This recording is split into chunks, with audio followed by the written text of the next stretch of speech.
السلام علیکم ناظرین، آپ یوٹیوب چینل دیکھ رہے ہیں، میں عمران خان ہوں۔ ناظرین، سب سے پہلے تو رات گئے خلیج فارس میں ایک مرتبہ پھر صورتحال خراب ہوئی ہے۔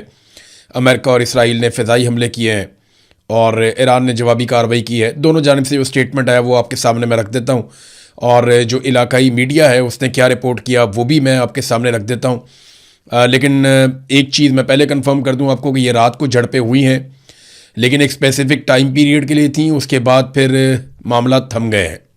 لیکن اس طرح کی کوئی بھی چیز خطے کو دوبارہ سے جنگ میں دھکیل سکتی ہے، اور یہ ہم سب جانتے ہیں، اور نیتن یاہو ابھی تک اس جنگ بندی کے اوپر مکمل طور پر آمادہ نظر نہیں آتا، تو میں بھی دوبارہ جنگ شروع کرنے میں کوئی نہ کوئی حکمت عملی ہو۔ بہرحال اس وقت جو متضاد اطلاعات آ رہی ہیں ان کے مطابق امریکی افواج نے جنوبی ایران میں میزائل لانچ کرنے والے ٹھکانوں پر اور بارودی سرنگیں بچھانے کی کوشش کرنے والی ایرانی کشتیوں کو نشانہ بنایا، یہ امریکی میڈیا کہہ رہا ہے۔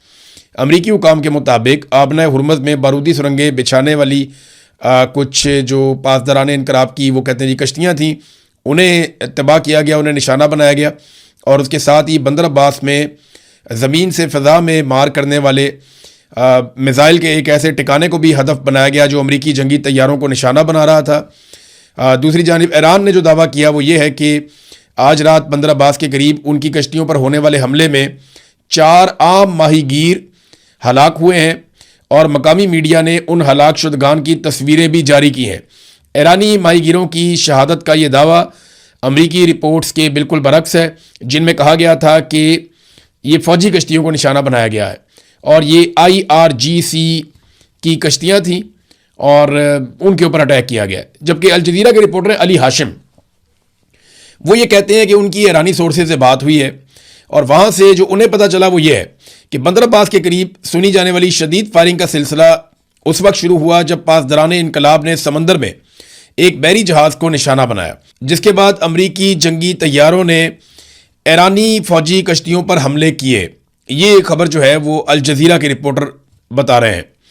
اچھا، وہ یہ بتا دیں اس حملے میں IRGC بحریہ کے کئی اہلکار شہید ہو گئے ہیں، اور ذرائع نے انہیں مزید بتایا کہ صورتحال اب بھی نازک ہے اور واقعات اب بھی سامنے آ رہے ہیں۔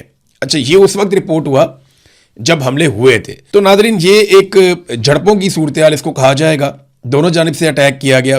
اس میں جو ہے وہ جنگی طیارے بھی استعمال ہوئے ہیں، اس میں جو ہے وہ زمین سے ہوا میں مار کرنے والے راکٹس بھی استعمال ہوئے ہیں، اور بحری فوج بھی استعمال ہوئی ہے، اور کافی نقصان ہوا ہے۔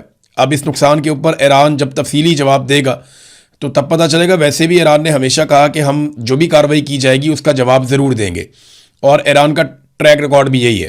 اب اگر اس میں ایران کا زیادہ نقصان ہوا ہے تو دیکھنا ہوگا کہ ایران جوابی کارروائی کیسے کرتا ہے۔ میں باقی انٹرنیشنل خبروں کی طرف آتا ہوں، لیکن سب سے پہلے پاکستان سے متعلق ایک اہم خبر یہ ہے کہ پاکستان کے وزیر اعظم چین میں موجود ہیں، اور ان کی بغل میں پاکستان کے آرمی چیف بیٹھے ہیں۔ یہ کوئی جنگ نہیں چل رہی اس وقت، پاکستان کسی ملک کے ساتھ کوئی جنگ نہیں لڑ رہا، اور پاکستان نے جنگ فی الحال لڑنی بھی نہیں ہے کسی کے ساتھ۔ ابھی امریکی صدر چائنا میں ہو کر گئے ہیں، ان کے بعد روس کے صدر چائنا میں ہو کر گئے ہیں، دونوں کے ساتھ ان کا آرمی چیف نہیں آیا۔ پھر کچھ عرصہ پہلے جو ہے وہ ہو کر گیا تھا پیدرو، جو اسپین کے وزیر اعظم ہیں، ان کے ساتھ بھی ان کا آرمی چیف نہیں آیا۔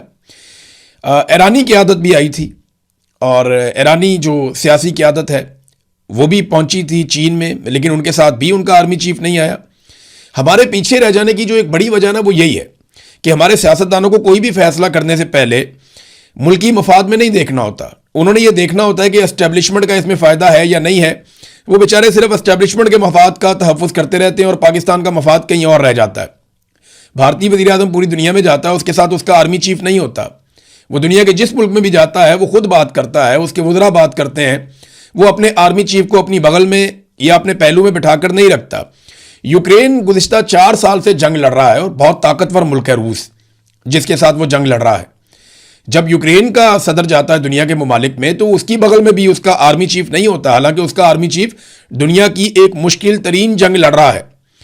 مگر جب وہ ٹرمپ کو ملنے گیا تب بھی اس کے پہلو میں اس کا آرمی چیف نہیں تھا۔ لیکن ہمارے دور میں تو ایسا لگتا ہے کہ ہمارا آرمی چیف اپنے اردلی کو اپنے ساتھ لے کر آیا ہوا ہے، اور وہ اردلی چاہے چین ہو، چاہے امریکہ ہو، چاہے سعودی عرب ہو یا اقوام متحدہ ہو، ہر جگہ کے اوپر اپنے آقا کی تعریفیں کرنا نہیں بھولتا، ہر جگہ وہ تعریفیں کرتا رہتا ہے۔